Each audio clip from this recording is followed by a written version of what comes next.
don't have any other branch. हमारी कोई अन्य शाखा नहीं है, नकालों से सावधान। Hello everyone, my name is Ojasvi Saini and I am a physics faculty at Doon Defence Academy, Dehradun. So today I welcome all the parents, all the aspirants of defence exams and all the existing students of the DDA which are viewing this particular video. So today I am here with a very specific topic and very important also. The name of the topic is NDA trend analysis. So today we are going to discuss how many types of questions has appeared in the NDA exam from 2007 to 2022. तो काफी सारे श्रोता काफी सारे दर्शक जो हैं हिंदी भी समझते हैं जो हमारे चैनल से जुड़े हैं, तो मैं सबसे पहले सबका अभिनंदन, सबका स्वागत करना चाहूंगा चैनल पे। तो आप डीडीए का डिजिटल प्लेटफॉर्म देख रहे हैं जहां पर आज हम एनडीए में गत वर्षों में पूछे गए 2007 से 2022 के फिजिक्स के क्वेश्चन का हम एनालिसिस करने जा रहे हैं कि किस सेक्शन से क्वेश्चन ज्यादा आए हैं, किस सेक्शन से क्वेश्चन कम आए हैं, कौन से सेक्शंस मोस्ट इंपॉर्टेंट हैं, कौन से सेक्शंस पे आप थोड़ा कम भी ध्यान देंगे तो चलेगा। देखिए, ऐसा 100% श्योरिटी नहीं होता है कि इस टॉपिक से नहीं पूछा जा रहा है तो पूछा ही नहीं जाएगा। अगर वो सिलेबस का पार्ट है और पिछले वर्षों में, पिछले सालों में कम क्वेश्चन उससे पूछे गए हैं, तो चांसेस बनते हैं कि क्वेश्चन उससे दोबारा पूछा जा सकता है। तो ये श्योरिटी हमको नहीं मन में पालनी चाहिए कि डेफिनेटली इस पर्टिकुलर टॉपिक से क्वेश्चन नहीं आएगा। तो आप लोगों की मदद के लिए कुछ ऐसे टॉपिक भी हमने कलेक्ट किए हैं जो पहले कभी ना कभी पूछे गए हैं, लेकिन आमतौर पर उनसे ज्यादा क्वेश्चंस नहीं पूछे जाते हैं, तो उनके बारे में भी हम डिस्कशन आज का जो है रखेंगे। तो बिना किसी विलंब के आज के वीडियो को हम शुरू करते हैं। तो एक बार फिर से जो है दून डिफेंस एकेडमी के प्लेटफॉर्म पर आप लोगों का स्वागत है। पहले स्लाइड पे हम चलते हैं। देखिए बेटा, अभी सब्जेक्ट के जो टॉपिक है जो एनडीए में गिवन है, जिनके बारे में क्वेश्चन पूछे जाते हैं, ओवरऑल वो डिस्कस करेंगे हम। देखिए, मोशन से जो है Newton's laws of motion, it is a very important topic. Impulse के क्वेश्चन बार बार पूछे जाते हैं। इम्पल्स का डेफिनेशन क्या है, इम्पल्स का जो है डायमेंशनल फार्मूला क्या है, किससे मैच करता है, इम्पल्स जैसा कोई फिजिकल क्वांटिटी है क्या जिसका डायमेंशनल फार्मूला हो। इसके अलावा law of conservation of linear momentum, इससे भी काफी क्वेश्चन पूछे जाते हैं और ये अपने आप में एक इंपॉर्टेंट टॉपिक भी है। Motion in 1D 2D 3D, देखिए 1D मोशन में तो स्ट्रेट लाइन के ऊपर जो मोशन होता है उससे क्वेश्चन पूछे जाते हैं। इसमें इक्वेशन ऑफ काइनेमेटिक्स भी काफी डिस्कस करता है, ठीक है। और मोशन अंडर ग्रेविटी जो है, यानी कोई बॉल हमने ऊपर से छोड़ दी है या नीचे से फेंकी है तो कितना समय लेगी, पूरी जर्नी का टाइम क्या होगा, ये क्वेश्चंस काफी इंपॉर्टेंट रहते हैं 1D में। 2D में आपका जो नॉर्मल प्रोजेक्टाइल मोशन होता है, प्रोजेक्टाइल मोशन के सारे रिजल्ट्स और इसका बिहेवियर, जैसे आमतौर पे कि प्रोजेक्टाइल मोशन का पाथ क्या है इसके बारे में पूछ लेगा, है ना। Time of ascent, time of descent equal है। So there are lots of things ना, वो सारी चीजें वीडियो में डिस्कस नहीं कर सकते। Being a physics teacher I know all the things, but वो सारा डिस्कशन करना सही नहीं रहेगा, नहीं तो वीडियो बहुत लंबा हो जाएगा। सो 1D 2D 3D motion important है। आपको कोऑर्डिनेट सिस्टम का एक बेसिक समझ रहना चाहिए, कोऑर्डिनेट सिस्टम कैसे काम करता है। इसी के साथ साथ वेक्टर्स का भी आपको एक बेसिक समझ रहना चाहिए कि वेक्टर एडिशन कैसे करते हैं, दो वेक्टर दिए हैं तो कैसे उनको ऐड करेंगे ना, पैरेललोग्राम लो क्या होता है, ट्रायंगल एडिशन लो क्या होता है। तो वो सारा जो है ये प्रोजेक्टाइल मोशन और motion in 1D 2D 3D में कवर होगा। Uniform circular motion is a very important topic, बार बार इससे क्वेश्चन पूछे जाते हैं। अभी लेटर ऑन स्लाइड्स में आपको पता लग जाएगा कि इंपॉर्टेंस कितनी है टॉपिक की, किस टॉपिक से ज्यादा क्वेश्चन आते हैं, किस टॉपिक से कम क्वेश्चन आते हैं, वो लेटर ऑन हम डिस्कस करेंगे। मास, वेट एंड डेंसिटी, देखो मास के बारे में काफी क्वेश्चन आता है। जैसे मास कहीं पे चेंज नहीं होता है, mass is absolute quantity, it doesn't depend on anything, it is just the material, how much material is there inside a particular shape और ऑब्जेक्ट। क्लियर। तो मास के ऊपर काफी क्वेश्चंस आते हैं, वेट के ऊपर काफी क्वेश्चंस आते हैं। तो ग्रेविटेशन में ग्रेविटी जो है वो हाइट के साथ चेंज होती है, डेप्थ के साथ चेंज होती है, अर्थ के अपने एक्सिस के रोटेशन पे चेंज होती है। तो वेट के काफी सारे क्वेश्चन इसमें बनते हैं। Density is a very important topic. देखो, आप दो लिक्विड्स हैं उनको मिक्स करते हैं, ठीक है, दोनों लिक्विड का इंडिविजुअल डेंसिटी गिवन है, तो मिक्स करने के बाद क्या होगी डेंसिटी, या डेंसिटी का एक बेसिक कॉन्सेप्ट भी आपको पता होना चाहिए, मास पर यूनिट वॉल्यूम होता है। तो इस पे भी क्वेश्चंस बन सकते हैं, ठीक है। फ्रिक्शन से ऐसा ज्यादा क्वेश्चंस नहीं पूछे गए हैं, लेकिन आपको फ्रिक्शन की एक बेसिक समझ होनी चाहिए कि काइनेटिक फ्रिक्शन क्या होता है, स्टैटिक फ्रिक्शन क्या होता है, लिमिटिंग फ्रिक्शन क्या होता है, ये सारी चीजें आपको पता होनी चाहिए। फ्रिक्शन से ज्यादा क्वेश्चन एनडीए में पहले अपीयर नहीं हुए, पहले नहीं मिले हैं। मैग्नेट्स, देखो मैग्नेट्स के बारे में बेसिक एक तो अर्थ मैग्नेटिज्म की जानकारी आपको होनी चाहिए। एंगल ऑफ डिप क्या होता है, एंगल ऑफ डिक्लिनेशन क्या होता है, एंगल ऑफ इंक्लिनेशन क्या होता है, अर्थ के जो पोल्स होते हैं, ज्योग्राफिक पोल और मैग्नेटिक पोल्स में क्या फर्क होता है, मेरिडियन क्या होता है, एक्सिस क्या होता है, ये सारा अर्थ का बेसिक स्ट्रक्चर आपको मैग्नेटिज्म से रिलेटेड पता होना चाहिए। इसी के अलावा मैग्नेट्स का जो बेसिक जो आपके टाइप ऑफ मटेरियल होते हैं, फेरोमैग्नेटिज्म, डायामैग्नेटिज्म, पैरामैग्नेटिज्म, इनमें ससेप्टिबिलिटी का वैल्यू क्या होता है, म्यू का वैल्यू क्या होता है, म्यू नॉट का वैल्यू, म्यू आर का वैल्यू क्या होता है, ये सब आपको पता रहना चाहिए। तो natural and artificial magnets, properties of magnets, इसमें वही सब आ जाएगा आपका, ferromagnetism, diamagnetism, paramagnetism and earth magnetism. तो ये आपको बेसिक अंडरस्टैंडिंग रहना चाहिए। देखो अभी ओवरऑल ऊपर से हम जान रहे हैं, अभी जब एनालिसिस आप देखेंगे आपको और चीजें क्लियर हो जाएंगी। इंस्ट्रूमेंट बेस्ड क्वेश्चंस काफी एनडीए में पूछे जाते हैं, इवन सीडीएस में भी इंस्ट्रूमेंट बेस्ड क्वेश्चन काफी पूछे जाते हैं। जैसे एयर का वेलोसिटी किससे मेजर करते हैं, पेरिस्कोप क्या है ना, और बैरोमीटर क्या है, मर्करी बैरोमीटर का प्रिंसिपल क्या है। ऐसे instrument based, simple microscope, compound microscope, telescope, ये सारे बेसिक जो डिवाइसेस होते हैं उनके बारे में आपको पता होना चाहिए। यहाँ पर लिखा है जैसे पेंडुलम, ठीक है, पेंडुलम हम क्लॉक में यूज करते हैं, घड़ियों में यूज करते हैं। What is a second pendulum, clear, second pendulum पे क्वेश्चन पहले आया है। म्यूजिकल इंस्ट्रूमेंट्स है काफी सारे, ठीक है, हाइड्रोमीटर, टेलीस्कोप, माइक्रोस्कोप, पेरिस्कोप, थर्मोफ्लास्क। थर्मोफ्लास्क पे जो बार बार क्वेश्चन पूछा गया है, ये आपका हीट एंड थर्मोडायनेमिक्स में कवर होता है। तो किस प्रिंसिपल पे थर्मोफ्लास्क काम करता है, थर्मोफ्लास्क क्या होता है, मतलब जग में आप पानी रखते हैं ना, जो थर्मस आता है वो गर्म ही रहता है, या कुछ ठंडा मटेरियल डाल देते तो वो ठंडा ही बना रहता है। तो किस प्रिंसिपल पे वो काम कर रहा है, ठीक है। प्रेशर कुकर पे lots of question has been asked in NDA exam. तो ये थर्मोडायनेमिक्स में कवर होते हैं दोनों।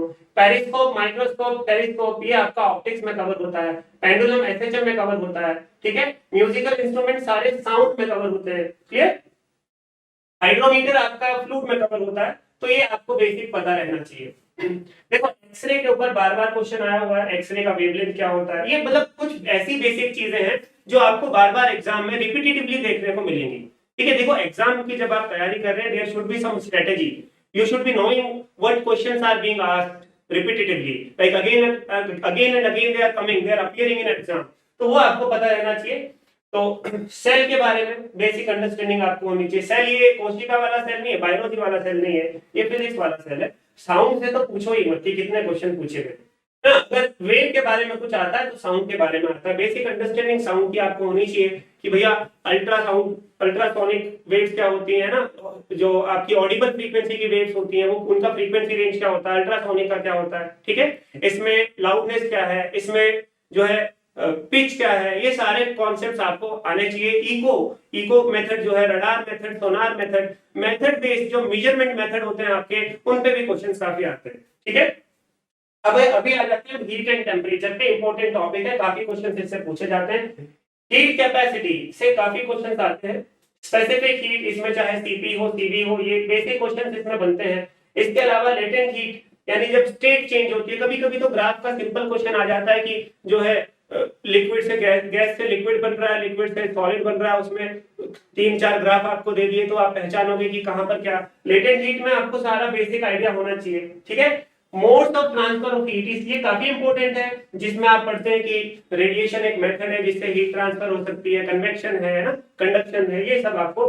temperature conversion on different scales, it is a very common question and repetitively asked in the NDA exam. temperature conversion जैसे आपके जो scales होते हैं ना, जैसे केल्विन स्केल है जिसको एब्सोल्यूट स्केल बोला जाता है, फिर डिग्री सेल्सियस है, फिर फारेनहाइट है, तो ये स्केल्स कन्वर्जन के क्वेश्चन भी आपको इसमें पता रहने चाहिए।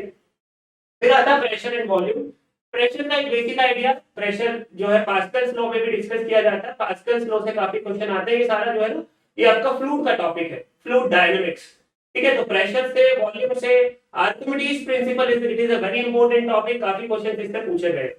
अब आ जाते हैं एनर्जी एंड पावर पे। Kinetic energy, potential energy, power और कंजर्वेशन ऑफ एनर्जी, ये सारे इंपॉर्टेंट टॉपिक हैं, बार बार इनसे क्वेश्चन पूछा जाता है और इनको प्रिपेयर करने में ज्यादा समय भी नहीं लगता है। Actually most of the students को ये बेसिक अंडरस्टैंडिंग होती है कि कब काइनेटिक एनर्जी पोटेंशियल में बदल रही है, हमको पता है कि हाइट बढ़ेगा तो पोटेंशियल बढ़ेगा। सो मतलब इन डिटेल डिस्कशन हम अभी नहीं कर सकते, तो थोड़ा आगे बढ़ेंगे, आपको बताएंगे। Gravitation is a important topic. Gravitation से मान के चलो कि हर साल मतलब हर पेपर में एक क्वेश्चन तो कम से कम आपको देखने को मिलेगा ही ग्रेविटेशन से। तो इसमें Newton's law of gravitation, acceleration due to gravity, ये बहुत इंपॉर्टेंट है दोनों टॉपिक, इनसे बार बार क्वेश्चन पूछा गया है। केपलर्स लॉ से भी क्वेश्चन आ जाता है, लेकिन इतना नहीं जितना एक्सेलरेशन ड्यू टू ग्रेविटी या न्यूटन्स लॉ ऑफ ग्रेविटेशन से क्वेश्चन आता है। ठीक है, स्पेसिफिक ग्रेविटी से क्वेश्चन पूछे जाते हैं, इसकी अंडरस्टैंडिंग आपको होनी चाहिए। स्पेसिफिक ग्रेविटी क्या होता है? It is just the ratio of the density of two materials. ठीक है, तो वो डेफिनेशन वगैरह हम नहीं दे रहे अभी। फोर्स, वेलोसिटी, मोमेंटम, वर्क, ये बेसिक अंडरस्टैंडिंग आपको होनी चाहिए। वर्क के ऊपर काफी क्वेश्चन पूछे जाते हैं, कब वर्क पॉजिटिव है, कब नेगेटिव है, कब जीरो है, वो कंडीशंस आपको पता होनी चाहिए। कंजर्वेशन एंड नॉन कंजर्वेशन, ये एक्चुअली कंजर्वेटिव है। कंजर्वेटिव देखो, फोर्स की जो प्रॉपर्टी होती है, जो जितने भी फोर्स है, बेसिक फोर फंडामेंटल फोर्सेज है, उनकी सबकी प्रॉपर्टी आपको आनी चाहिए, ताकि क्योंकि क्वेश्चन इसके बारे में पूछे जाते हैं। ये वही सब जो है पैरेललोग्राम फोर्सेस, मतलब आपका वेक्टर का पार्ट है ये, velocity, momentum, it's all about what is coming in NDA exam again and again. इसके बाद शुरू करते हैं ऑप्टिक्स। देखो ऑप्टिक्स से काफी क्वेश्चंस आते हैं। अभी मैं आपको थोड़ा एक केस स्टडी बता देता हूं। 2014 यानी 2014 से 2019 ऑप्टिक्स के, रे ऑप्टिक्स के 47 क्वेश्चन आए हैं। तो आप देख लो, ऑन एन एवरेज 4 क्वेश्चन एक पेपर में आपके ऑप्टिक्स से आ रहे हैं। ठीक है, वो एवरेज वगैरह सब आप ग्राफिकली भी अभी थोड़ी देर में देखेंगे।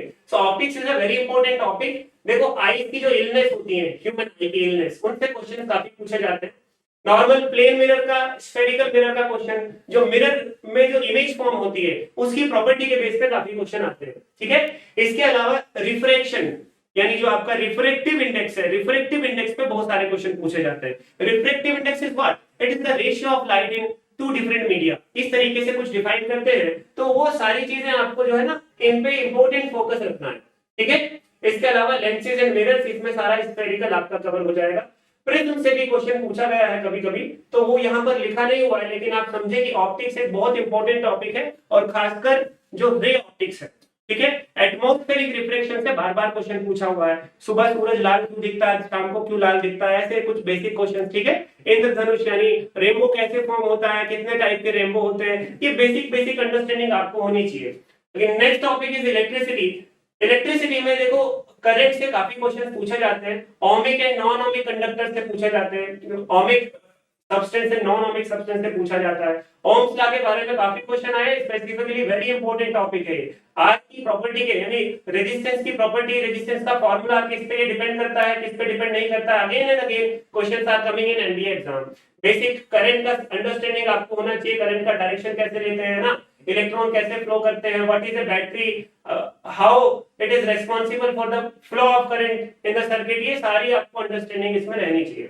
बेसिक सीरीज और पैरेलल सर्किट, जो पैरेलल कॉम्बिनेशन ऑफ रेजिस्टर्स है, ये भी पूछा जाता है। सीरीज में और पैरेलल में जब हम रेजिस्टर लगाते हैं तो वो क्या नेट रेजिस्टेंस उसका बनेगा, उससे भी आता है। कुछ टॉपिक इसमें डिस्कस नहीं है। फ्यूज का जो कॉन्सेप्ट है, fuse, why we use fuse, है ना, शॉर्ट सर्किट क्या होता है, फ्यूज क्या होता है, कब इसको यूज करते हैं, किस मटेरियल से फ्यूज बनता है, ये सारे, जैसे बल्ब का फिलामेंट किस मटेरियल, ये बेसिक अंडरस्टैंडिंग। एक्चुअली ये फिजिक्स में जीके के क्वेश्चन ज्यादा हो जाते हैं, कभी कभी कुछ क्वेश्चन ऐसे होते हैं। ठीक है, इसके बाद आता है थर्मोडायनेमिक्स। थर्मोडायनेमिक्स में देखो आपको प्रोसेसेस की सारी जानकारी होनी चाहिए। आइसोबैरिक क्या है, आइसोकोरिक क्या है, एडियाबैटिक क्या है, आइसोथर्मल क्या है। ठीक है, क्वासिस्टैटिक से कभी नहीं पूछा गया है, लेकिन ये स्लाइड में डाल दिया है। Change of state, it is a very important topic. Change of state के क्वेश्चन भी पूछ लिए जाते हैं।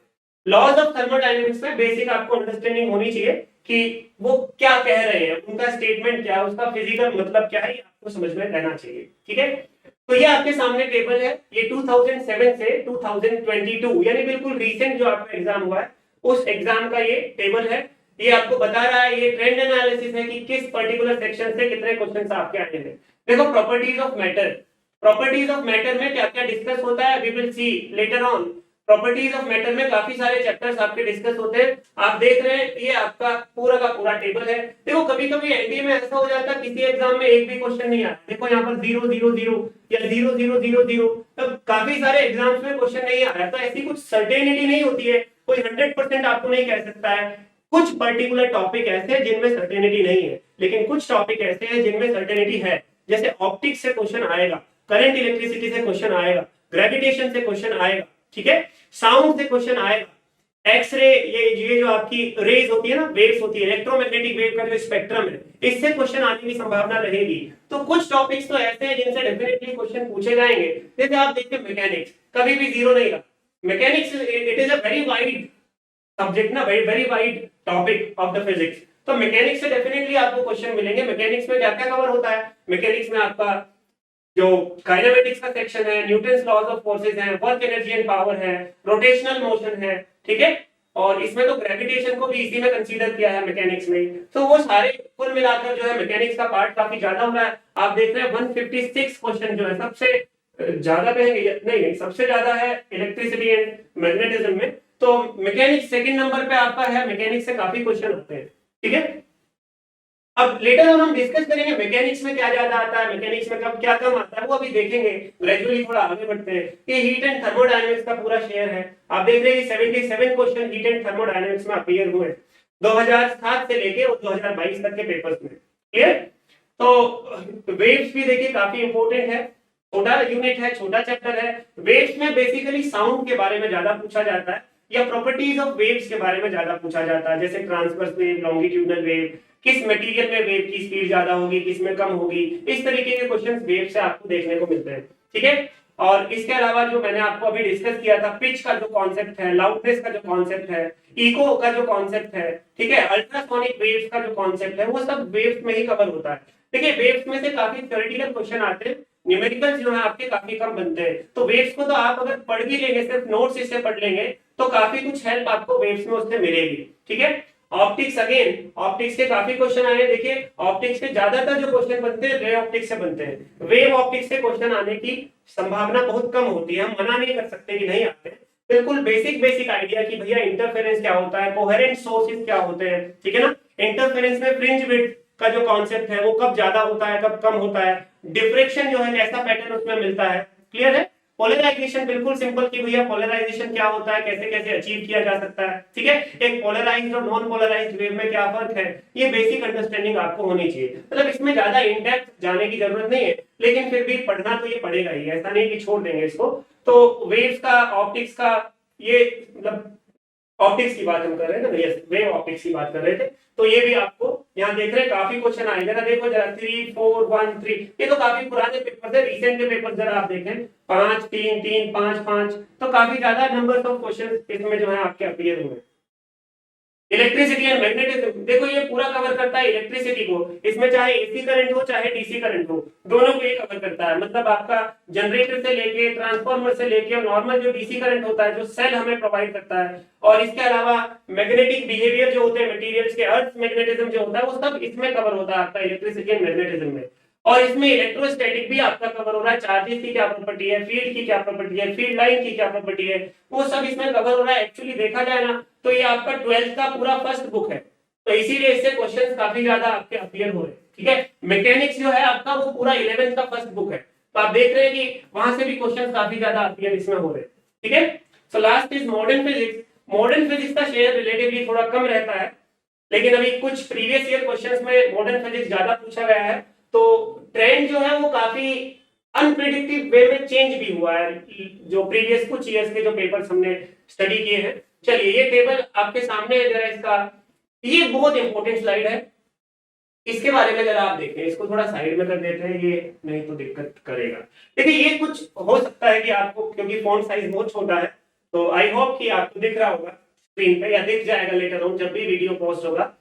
प्रॉपर्टीज ऑफ मैटर से ये वो टॉपिक है जिनसे क्वेश्चंस आए हैं, डेफिनेटली आए हैं। अब इनमें कुछ टॉपिक बहुत इंपॉर्टेंट हैं, कुछ टॉपिक रिलेटिवली कम इंपॉर्टेंट, या कहूं मैंने डाले ही सारे इंपॉर्टेंट हैं, तो इनसे क्वेश्चन आपको देखने को मिल सकता है। देखिए Archimedes principal very important, capillarity action जो होता है कैसे ये होता है, क्या इसमें होता है, बेसिक आपको इसका अंडरस्टैंडिंग रहना चाहिए, ठीक है ना। स्पेसिफिक ग्रेविटी के क्वेश्चन बार बार पूछे गए हैं, पास्कल्स लॉ बार बार पूछा गया है, प्रेशर का जो लॉ है ये, ठीक है। Liquid pressure due to height, ये भी पूछा गया है। प्रेशर मेजरिंग apparatus, जैसे एटमॉस्फेरिक प्रेशर किससे मेजर करते हैं, ऐसे क्वेश्चन आ जाते हैं ना, मर्करी बैरोमीटर। तो प्रेशर मेजरिंग apparatus के बारे में भी काफी क्वेश्चन पूछे गए हैं, ठीक है। फ्लो स्पीड मेजरिंग apparatus, ठीक है, ये आपका लिक्विड्स में से है, जैसे वेंचुरीमीटर जो है वो फ्लो की स्पीड मेजर करने के लिए आता है। तो ऐसे apparatus बेस्ड जो क्वेश्चंस होते हैं, कैसे चीजें काम कर रही है, कैसे मेजरमेंट हो रहा है, इक्वेशन ऑफ क्वांटिटी का समझ आपको होना चाहिए, विस्कोसिटी का होना चाहिए, it is a friction between the successive layers of the fluid. Surface tension से काफी क्वेश्चन आए हैं। डेंसिटी ऑफ मिक्सचर, ये मैं आपको पहले भी बता चुका हूं, अभी पिछली स्लाइड जब हमने देखी, डेंसिटी ऑफ मिक्सचर से काफी क्वेश्चन है। चलिए, तो अब ये तो काफी सारे टॉपिक्स है, ये आपके पास स्क्रीन पे रहेंगे, आप देख सकते हैं। जैसे फॉर एन एग्जांपल वेव्स से देख लेते हैं जरा, है ना। देखो वेव्स में प्रोपेगेशन, ठीक है, जैसे आपने सुना होगा या पढ़ा होगा, लॉन्गिट्यूडनल और ट्रांसवर्स दो तरीके की वेव होती है ना। और वेव का स्पीड जो होता है वो किन किन फैक्टर्स पे डिपेंड करता है। ये पूरा एक वेल नोन टॉपिक है और बहुत इजी टॉपिक है, आप इसको थ्योरेटिकली स्टडी करेंगे, पढ़ेंगे, इजीली आप कर पाएंगे। प्रॉपर्टीज ऑफ वेव, सारा प्रॉपर्टी बेस्ड। इको क्या होता है, ठीक है। नेविगेशन मेथड जितने भी हैं, जैसे रडार, सोनार, लेजर, इको, ये सब के सब जो है वेव्स में ही कवर होते हैं। स्टैंडिंग वेव्स रिलेटिवली बहुत कम पूछा गया है, लेकिन बहुत पहले के पेपर्स में ये एक दो बार पूछा गया है स्टैंडिंग वेव का कॉन्सेप्ट, तो ये भी जो है पढ़ना चाहिए, ऐसा नहीं है कि इसको छोड़ देंगे। पिच और लाउडनेस तो बार बार पूछा ही है। फ्रीक्वेंसी और एनर्जी का relation, ultrasonic wave, it is entirely different separate topic, ये सबसे ज्यादा पूछा जाता है अल्ट्रासोनिक वेव के बारे में। तो इसमें भी आपको जो है समझना चाहिए कि कैसे अल्ट्रासोनिक वेव में क्या फ्रीक्वेंसी रेंज होता है, क्या क्या एप्लीकेशंस इसके हैं, ठीक है। देखिए, हीट एंड थर्मोडायनेमिक्स में मैंने आपको बताया कि टेम्परेचर कन्वर्जन के क्वेश्चन आते हैं, थर्मल कैपेसिटी के आते हैं, ठीक है। इसके अलावा कंडक्टिविटी, हीट ट्रांसफर, क्या क्या मेथड है, ठीक है। टेम्परेचर ऑफ मिक्सचर, ये क्वेश्चन पहले आए हुए हैं, मतलब दो लिक्विड हैं, उनका टेम्परेचर दे दिया, उनका आपको स्पेसिफिक हीट दे दिया, उनको मिक्स कर दिया, फिर पूछ रहा है कि कितना टेम्परेचर उसका होगा। देखिए, जो बच्चे अभी बिल्कुल नए प्रिपरेशन में आए हैं उनको बड़ा अजीब लग रहा होगा वीडियो, क्योंकि इतनी साइंटिफिक चीजें यहाँ पर डिस्कस हो रही है, ऐसी टर्म्स हम यूज कर रहे हैं। सो आई होप कि 11 12 जिन्होंने थोड़ा भी ढंग से पढ़ा है, ये टर्म्स उनके लिए बिल्कुल अननोन नहीं होंगी, ये टर्म्स उनको कुछ ना कुछ आती होंगी। तो अब हमारा तो मोटिव ही यही है कि जो स्टूडेंट अच्छे से मेहनत कर रहे हैं उनको प्रॉपर जो है डायरेक्शन मिले, प्रॉपर गाइडेंस मिले। डीडीए हमेशा इस चीज के लिए तैयार रहता है कि जो स्टूडेंट कर सकते हैं, जिनके अंदर पोटेंशियल है, उनको जो है हेल्पिंग हैंड उनके लिए हमेशा बनाया जाए, ठीक है। तो लेटेंट हीट का कॉन्सेप्ट, टेम्परेचर मेजरिंग apparatus, ठीक है, जैसे थर्मोमीटर हम यूज करते हैं, ठीक है। सन के ऊपर काफी क्वेश्चन आया, टेम्परेचर ऑफ सन, इसको ध्यान रखेंगे, हो सकता है बात दोबारा ये पूछा जा सके। सन के ऊपर टेम्परेचर क्या होता है सन का, और सन से अर्थ तक रेडिएशन कैसे आती है, ये पूछा हुआ है। प्रेशर कुकर, ठीक है, ट्रेड विंड, थर्मोमीटर, ये सारे आपके जो है apparatus बेस्ड क्वेश्चन इसमें बनते हैं। चेंज ऑफ स्टेट ग्राफ, वही लेटेंट हीट का कॉन्सेप्ट है। Zeroth law, first law, second law, Carnot engine, thermodynamic process. देखिए, आप तो कह रहे हो कि सर ये तो सभी कुछ डाल दिया आपने, इसमें क्या बचा जो इसमें नहीं डाला। देखिए, एनडीए में आपको इनडेप्थ, ज्यादा इनडेप्थ नहीं जाना, तो आपको कॉन्सेप्चुअल अंडरस्टैंडिंग होनी चाहिए कि चीजें कैसे काम कर रही हैं। दूसरा, फॉर्मूले आपको सारे याद होने चाहिए, जो बेसिक फॉर्मूला है, ठीक है, जैसे पास्कल्स लॉ है, तो पास्कल्स लॉ की जानकारी आपको होनी चाहिए, क्या कहता है, डिफरेंट डिफरेंट के टाइप्स के क्वेश्चंस क्या बन सकते हैं पास्कल्स लॉ पे, इसकी अंडरस्टैंडिंग आपको रहनी चाहिए। और ये तब होगा जब आप पढ़ाई करेंगे, ठीक है। आप जो है ना, कोई भी अच्छे टीचर के इन्फ्लुएंस में अगर आप होंगे, डेफिनेटली आपको बताया जाएगा कि बेटा ये इंपॉर्टेंट है, ये इंपॉर्टेंट नहीं है। तो इस तरीके से आप इसको जो है समझ सकते हैं। देखिए, यहाँ पर मैकेनिक्स में कितनी चीजें डिस्कस्ड है, ठीक है, वो ऑलरेडी हम बता चुके, लिफ्ट हुआ, सर्कुलर मोशन हुआ, ठीक है, एसएचएम के जो क्वेश्चंस हुए सब मैकेनिक्स में ही बनेंगे। वर्क एनर्जी थ्योरम पे क्वेश्चन आया हुआ है। पुली पे रिलेटिवली बहुत कम क्वेश्चन पूछे हैं, लेकिन ये ज्यादा मुश्किल भी नहीं है समझना, इसको छोड़कर भी चला जा सकता है, लेकिन पढ़ के भी चला जा सकता है, कोई प्रॉब्लम नहीं है, ठीक है। तो ये सारे टॉपिक मैंने यहाँ electricity and magnetism, modern physics, ये सब कुछ डिस्कस किया है। तो these are some important topics from the NDA perspective, clear. So it is a graph. In this graph, there are 1, 2, 3, 4, 5, 6, 7 portions are there. So first one is by blue color, dark blue color, properties of matter. Second one is mechanics. Third one is heat and thermodynamics. By yellow color, there is waves, and by light, you can say light blue or sky color, na? Sky blue. That is optics, electricity and magnetism and modern physics. तो आप shape देख सकते हैं जरा, देखिए सबसे बड़ा जो शेयर है वो आपका 174 क्वेश्चन ये इलेक्ट्रिसिटी एंड मैग्नेटिज्म का है, ठीक है। देखिए इसमें पूरा 12th का फर्स्ट बुक कवर होता है, ध्यान रखेंगे, इलेक्ट्रिसिटी एंड मैग्नेटिज्म कंप्लीट, चाहे वो चार्जेस की प्रॉपर्टी हो, चाहे फील्ड की प्रॉपर्टी हो, चाहे करंट हो, बेसिकली डायरेक्ट करंट हो, अल्टरनेटिंग करंट हो, ठीक है। इसमें चाहे आपका मैग्नेटिक इफेक्ट्स हो, जितने भी करंट के, वो सब इसमें कवर होते हैं। Second part is 24% is from electricity and magnetism and 22% 156 question is from mechanics, clear. देखिए ऑप्टिक्स भी यहाँ पर एक बहुत इंपॉर्टेंट फैक्टर है, ऑप्टिक्स आप डेफिनेटली करके जाएंगे, ऑप्टिक्स में आपको क्वेश्चन मिलेगा ही। अब देखिए ऑप्टिक्स में यहाँ बेसिकली रे ऑप्टिक्स कवर हुआ है, वेव ऑप्टिक्स के क्वेश्चंस काफी कम आए हैं, तो ये जो परसेंटेज शेयर आप देख रहे हैं ये रे ऑप्टिक्स का है, और 15% यानी 15% रे ऑप्टिक्स का जो शेयर है that is a very large value from my point of view. तो optics is a very important topic, optics आपको जो है अच्छे से तैयार करना चाहिए। वेव्स देखिए जरा, वेव्स में साउंड वेव बेसिकली ज्यादा पूछा जाता है, इसके अलावा वेव्स का बेसिक, देखिए कुछ चीजें ना आपको ऐसा लग रहा होगा शेयर बहुत कम है, लेकिन वेव्स में देखो टॉपिक ही कितने हैं, ज्यादा टॉपिक नहीं, it is just a chapter, it is not a book, फिर भी 10% है, तो वेव्स अच्छा खासा इसमें पूछा जाता है, आप ये बात समझेंगे, ठीक है। यहाँ शेयर में मत जाइए कि ये छोटा दिख रहा है इसका जो शेडेड रीजन है तो ये वेव्स कम आता है, ऐसा नहीं है, ये पूरा बुक है एक, ये भी पूरा एक बुक है, ये भी एक चैप्टर है, ये भी एक चैप्टर है, तो इटसेल्फ ऑप्टिक्स, रे ऑप्टिक्स और वेव्स का शेयर काफी ज्यादा है, ठीक है। ये हीट एंड थर्मोडायनामिक्स का आप देखेंगे 11%, यहाँ पर 77 क्वेश्चन हीट एंड थर्मोडायनामिक्स में पूछे गए हैं। ये आपका प्रॉपर्टीज ऑफ मैटर से 11% है, और ये कलर जो है किसका है, यस प्रॉपर्टीज ऑफ मैटर का, इसमें 3 ब्लू है ना, इसमें 3 ब्लू, हाँ ये मॉडर्न फिजिक्स, राइट, तो it is modern physics 11% and that properties of matter is 7%। तो आप देख रहे हैं कि प्रॉपर्टीज ऑफ मैटर से काफी कम आ रहा है जो पोर्शन है, प्रॉपर्टीज ऑफ मैटर को थोड़ा जो है लाइटली भी पढ़ लिया जाए, ऊपर ऊपर से क्या क्या इंपॉर्टेंट फैक्टर्स इसमें है। देखो बस पढ़ते समय ना आपको ये नॉलेज रहनी चाहिए कि क्या पढ़ना है, किसको ज्यादा फोकस के साथ पढ़ना है और किसको उतने फोकस के साथ नहीं पढ़ना, लेस इंपॉर्टेंट है। देखो हर एग्जाम का एक लेवल होता है, अब आप नीट की तैयारी करेंगे तो उसका एक डिफरेंट लेवल होगा, वहां पर प्रॉब्लम्स के जो टाइप होंगे वो भी डिफरेंट होंगे, ठीक है ना। लेकिन आप एनडीए की तैयारी कर रहे हैं तो वहां का एक लेवल अलग है, तो आपको ये लेवल क्या है ये कैसे पता लगेगा, ये पता लगेगा प्रीवियस ईयर क्वेश्चन से। तो ज्यादा से ज्यादा प्रीवियस ईयर क्वेश्चन आप ट्राई करें और समझने की कोशिश करें कहां से क्वेश्चन ज्यादा पूछे जाते हैं, कहां से क्वेश्चन कम पूछे जाते हैं। देखो अल्टीमेट मेथड जो है ना वो है स्ट्रेटेजिक तैयारी, स्ट्रेटेजिक तैयारी में काफी सारे पॉइंट्स आपके गिनाए जा सकते हैं, वो लेटर ऑन स्लाइड्स में हम लोग देखेंगे। तो ये आपका शेयर यहाँ पर किस टॉपिक से कितने क्वेश्चन है वो इसमें आप देख सकते हैं।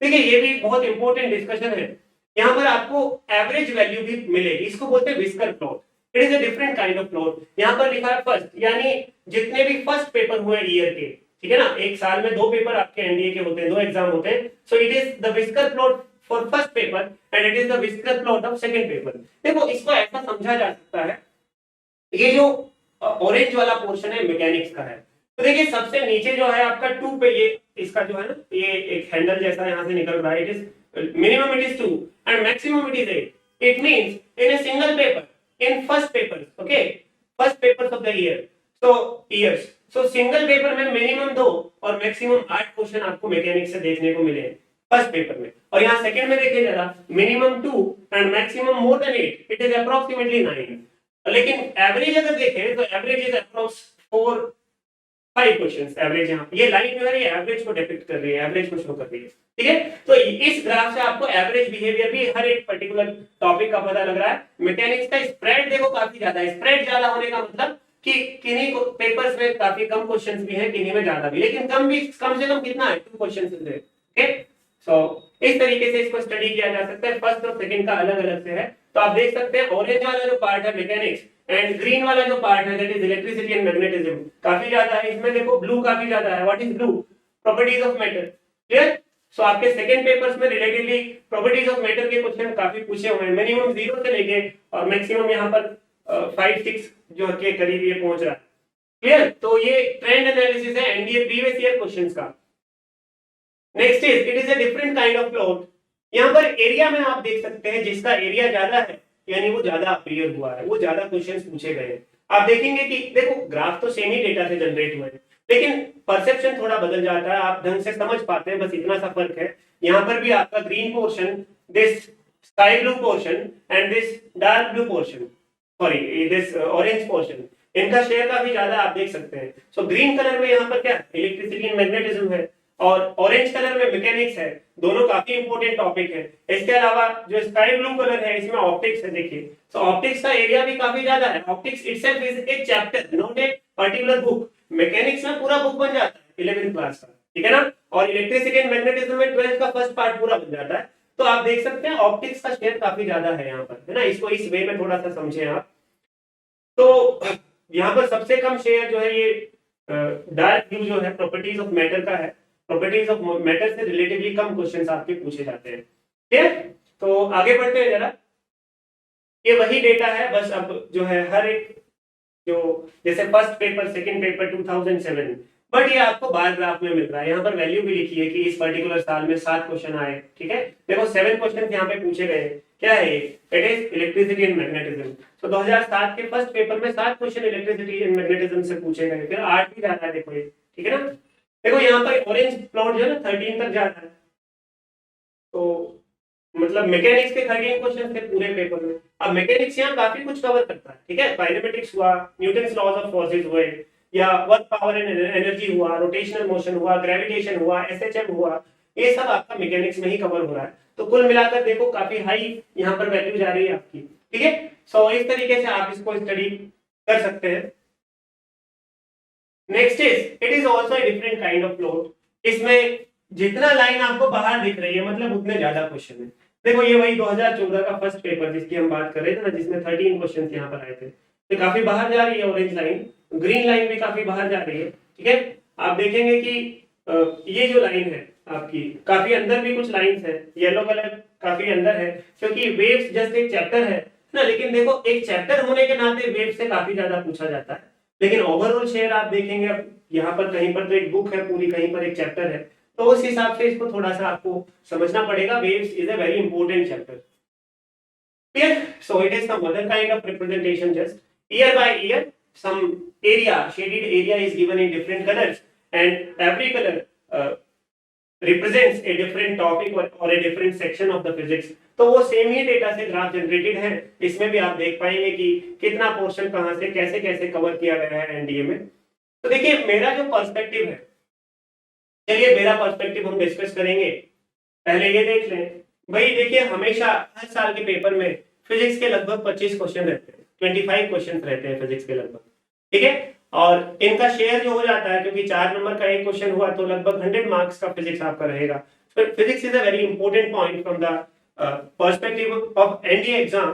तो फिजिक्स पे आपको अच्छा खासा फोकस करना पड़ता है, और मेरा ये मानना है कि 60% जो क्वेश्चन रहते हैं फिजिक्स के वो थ्योरेटिकल रहते हैं, वो आपका कंसेप्चुअल अंडरस्टैंडिंग बेस्ड रहते हैं कि आपके कॉन्सेप्ट्स कैसे हैं, ठीक है। आपने टॉपिक के बारे में पढ़ा है कि नहीं पढ़ा, उसके बारे में समझा है कि नहीं समझा। और रेस्ट 40% जो रहता है वो फॉर्मूला बेस्ड रहता है डायरेक्ट, ठीक है। कोई एक दो क्वेश्चन ट्रिकी आ सकता है जिसमें फॉर्मूला डायरेक्टली नहीं अप्लाई हो रहा है, ठीक है, वहां पर कॉन्सेप्ट अप्लाई हो रहा है या कॉन्सेप्ट और फॉर्मूला दोनों अप्लाई हो रहे हैं, तो ऐसे कुछ क्वेश्चन भी मिल जाते हैं कभी कभी, तो जो डिफिकल्ट क्वेश्चन की कैटेगरी में आ जाते हैं, फिर तो स्टूडेंट्स के लिए डिफिकल्ट हो जाते हैं। तो आपको ओवरऑल जो है बेटा फिजिक्स में कॉन्सेप्ट बिल्डिंग पे भी ध्यान देना है, और फॉर्मूला जो एंड टर्म फॉर्मूला है उसको कैसे यूज करना है उसके ऊपर भी आपको ध्यान देना पड़ेगा, clear. So next is what are the tips for NDA physics. किस तरीके से हम एनडीए फिजिक्स को जो है इजीली कहें, या इजीली तो नहीं कहेंगे, एफर्ट तो आपको लगाना ही पड़ेगा, बिना एफर्ट के नहीं होता कोई भी एग्जाम। देखो इसमें सबसे पहली चीज है कंटिन्यूअस एफर्ट्स। आप पढ़ाई करना शुरू कर देते हैं, पहले दिन पूरे जोश खरोश से भरे होते हैं कि अब तो हम पता नहीं क्या कर देंगे, और 4 5 10 दिन बीतते बीतते जो है आपका जोश ठंडा हो जाता है। तो कंटिन्यूअसली आपको खुद से बात करनी चाहिए, कंटिन्यूअसली सोचना चाहिए इस बारे में कि व्हाट इज माय एम, कि मैं अगर किसी कोचिंग में आप हैं तो मैं यहाँ क्यों आया हूँ, आप बाहर हॉस्टल में रह रहे पढ़ने के लिए तो मैं यहाँ क्यों रह रहा हूँ, है ना। तो एक स्ट्रेटेजिक बेटा आप मतलब खुद से कनेक्टेड रहना पड़ता है, अपनी एक अलग दुनिया बनानी पड़ती है, ठीक है ना। अलग दुनिया का मतलब क्या, अपने मन में एक दुनिया बनानी पड़ती है। आपको हमेशा जो है ये आभास रहना चाहिए कि मुझे कब कितना प्रिपरेशन का जरूरत है, क्या टॉपिक मेरा वीक है, क्या टॉपिक मेरा स्ट्रॉन्ग है, किस पे मुझे ज्यादा फोकस करना चाहिए, है ना। तो कौन से टॉपिक मेरे ऑलरेडी स्ट्रॉन्ग है उन पे बस मुझे जो है मॉक टेस्ट अगर मैं लगा लूं या प्रीवियस ईयर में कर लूं तो उससे मेरा काम हो जाएगा, ठीक है। तो वो आपको समझ रहनी चाहिए। तो first is continuous effort. And second is mathematical skills. देखो फिजिक्स को कैरी ऑन करने के लिए maths is a very important aspect. Maths को अगर आप ढीला छोड़ देंगे तो फिजिक्स को आप नहीं कर पाएंगे। कुछ बच्चे मैंने ऐसे भी देखे हैं कि उनका 11th-12th पूरा हो जाता है लेकिन वो कभी किसी कोई न्यूमेरिकल नहीं किया उन्होंने, या तो उनको पढ़ाया नहीं गया स्कूल्स में, या उनका मन ही नहीं हुआ, न्यूमेरिकल तो छोड़ो पास ही होना है, हो जाएंगे। तो ये वाला अप्रोच आपको नहीं रखना है। Numericals are also a very important part of the subject, बल्कि ये कहे कि न्यूमेरिकल से ही आपको अंडरस्टैंडिंग पैदा होती है कि how the things are working, how something is happening, what are the concepts which are acting on that particular phenomenon. Okay, so आपको मैथमेटिकल स्किल एनहांसमेंट पे भी ध्यान देना है। जैसे फिजिक्स के बारे में अगर बात करूं, फिजिक्स में अगर आपको वेक्टर्स की समझ नहीं है, आपको वेक्टर एडिशन करना नहीं आता, तो फिर आप मार खा जाएंगे। ठीक है, देखो मैं जनरल बात कर रहा हूँ, अभी एनडीए से अलग हटके कर रहा हूँ। फिजिक्स जो है ना उसका लैंग्वेज ही मैथमेटिक्स है। आप फिजिक्स को बिना मैथमेटिक्स के आगे लेके नहीं जा सकते। So you should have a strong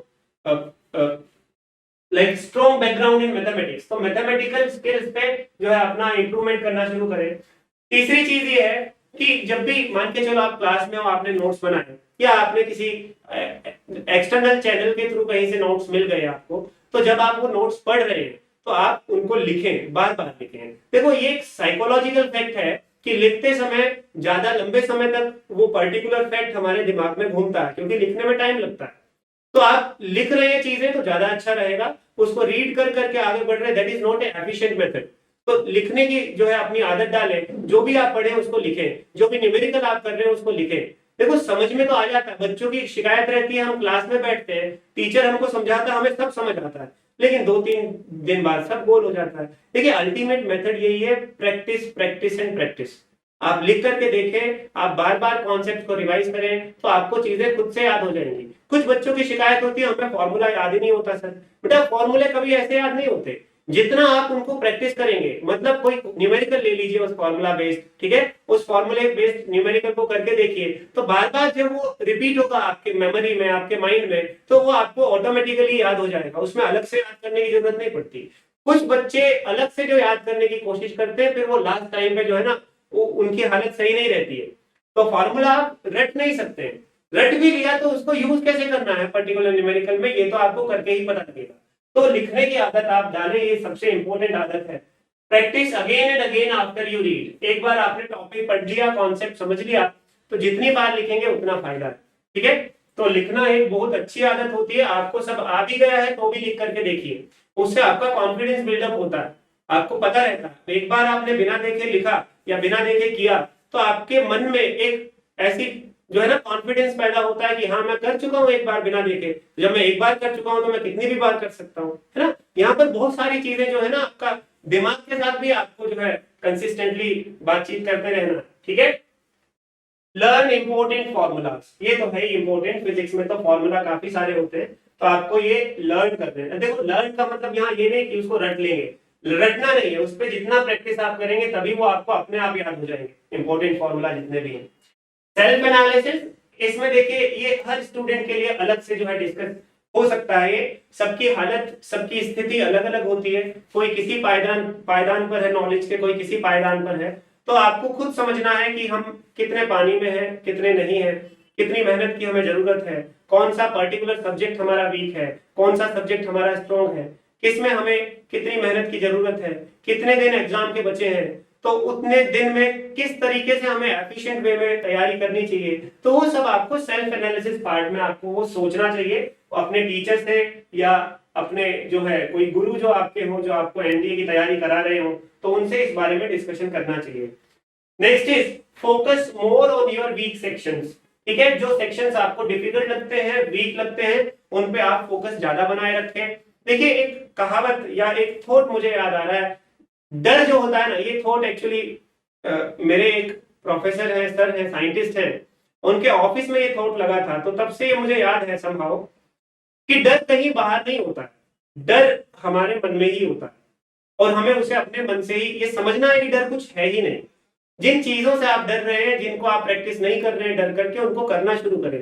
धीरे धीरे आपका डर रिमूव हो जाएगा, धीरे धीरे आप उस पर्टिकुलर फील्ड में अपनी एक्सपर्टीज महसूस करेंगे, अपने आप को कॉन्फिडेंस महसूस करेंगे, कॉन्फिडेंट महसूस करेंगे। तो इसमें वही है कि जो आपके वीक सेक्शंस है उनसे घबराए ना, उनसे डरे ना, उनको जो है प्रायोरिटी पे लेकर के सॉल्व करें, क्योंकि जो आपको आता है वो तो आप कर ही लेंगे डेफिनेटली।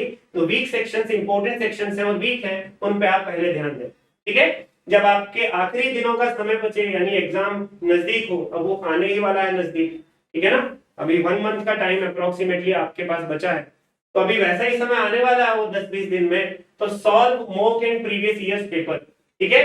तो देखो मेरा जो मानना है ना, ये लास्ट के दिन का काम नहीं है, ये तो आपको शुरू से ही करते रहना चाहिए, ठीक है। पर वीक आपको एक मॉक देना है, पर वीक आपको एक प्रीवियस ईयर करना है, तो इस पे आप ध्यान रखेंगे तो आपको ऑलरेडी जो है काफी सारी चीजें पहले से ही पता लग जाएंगी। प्रीवियस ईयर करने भर से आप एनडीए का जो है 60 to 70% जो श्योरिटी हो जाएगी कि आप करके आएंगे। क्योंकि जब आप प्रीवियस को देखो, मैं रटने की बात नहीं करता हूँ, रटना नहीं है, प्रीवियस भी करेंगे तो समझ के करेंगे ना, तो पर्टिकुलर टॉपिक्स की लिस्ट आपके पास बन जाएगी कि ये टॉपिक आता है, ये टॉपिक कम पूछा गया, ये ज्यादा पूछा गया, ये कम पूछा गया, इस तरीके से मैं उसको जो है डील करने की बात कर रहा हूँ। तो लास्ट इज टाइम मैनेजमेंट। देखिए एग्जाम में आप जाते हैं, time management is a very important aspect, और स्टूडेंट्स क्या करते हैं, टाइम मैनेजमेंट पे ध्यान दे ही नहीं पाते, ठीक है। सो time management is a very important aspect. कितने क्वेश्चंस आपके आते हैं, किस सेक्शन को पहले अटेम्प्ट करें, किसको बाद में अटेम्प्ट करें, और ये स्टूडेंट टू स्टूडेंट डिफर कर सकता है, जरूरी नहीं है हर किसी का पैटर्न एक ही बने, ठीक है। किसी का मैथ्स बहुत स्ट्रॉन्ग है तो मैथ्स को पहले ले सकता है, और मैथ्स के जो है काफी ज्यादा क्वेश्चन भी पूछे जाते हैं, ठीक है। किसी को लगता है कि भाई फिजिक्स तो मैं कर ही देता हूँ हर बार, तो आप फिजिक्स को फटाफट टिक कर करके आगे बढ़ सकते हैं। It depends on it depends on the personality of the student, it is not a thumb rule for every student, clear. तो ये आपका जो है आज का डिस्कशन में पूरा प्रयास मैंने किया है कि आपको ज्यादा से ज्यादा चीजें बताई जाए, फिजिक्स में क्या सेक्शन ज्यादा पूछा जाता है, क्या सेक्शन कम पूछा जाता है। तो उम्मीद है, आशा है कि आप लोग आने वाले एग्जाम में अच्छा परफॉर्म करेंगे और अपनी स्ट्रेटेजी को जो है एक कदम आगे लेकर के जाएंगे, मोर एफिशिएंट बनाएंगे। तो आज के लिए मैं इस वीडियो को यहीं विराम देता हूं, यहीं जो है आपसे अलविदा लेता हूं। जय हिंद, जय Bharat. Kindly subscribe D-Day YouTube channel and don't forget to press bell icon.